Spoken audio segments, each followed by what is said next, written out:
ST Microelectronics s'est engagé de longue date dans un programme appelé Sustainable Excellence qui se décline essentiellement en deux axes, un axe environnemental et un axe social. Sur le plan environnemental, on peut parler de réduction des consommations électriques, de réduction de consommation d'eau, on peut parler de diminution d'émissions des gaz à effet de serre. On parle également de recyclage, tellement ancré dans nos valeurs qu'on va jusqu'à recycler les bouchons à la cafétéria.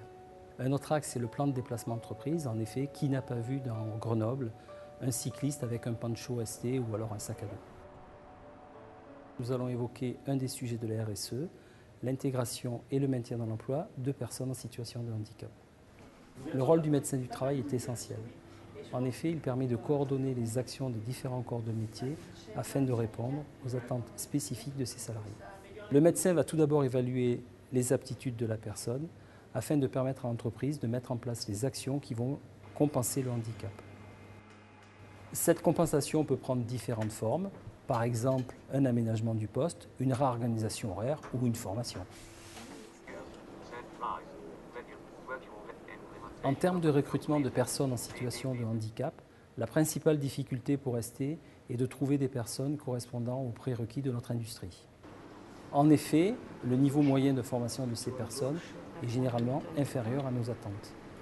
On comprendra donc aisément que ces recrutements se font souvent par le biais d'une formation en alternance, permettant à la personne d'acquérir les notions théoriques et pratiques qui vont lui permettre à terme d'obtenir un emploi.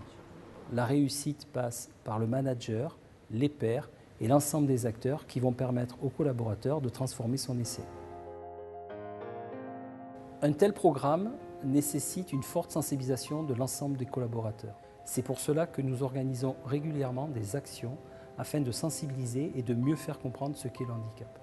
Ces actions passent par de l'affichage, des journaux internes, des spectacles, des expositions ou des ateliers spécifiques.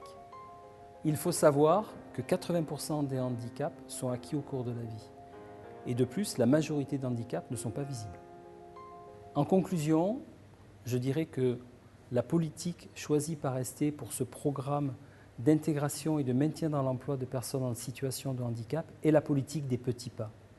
En effet, chacun a besoin, en fonction de son propre vécu, de temps pour appréhender ce sujet. Je rajouterai qu'en termes de handicap, il n'y a pas de prêt-à-porter. Chaque individu est unique et son ressenti face au handicap sera différent. Chaque solution sera étudiée collégialement et sera sur mesure. En moins de 3 ans, nous avons plus que doublé notre taux d'emploi de personnes en situation de handicap. Nous allons encore continuer nos efforts.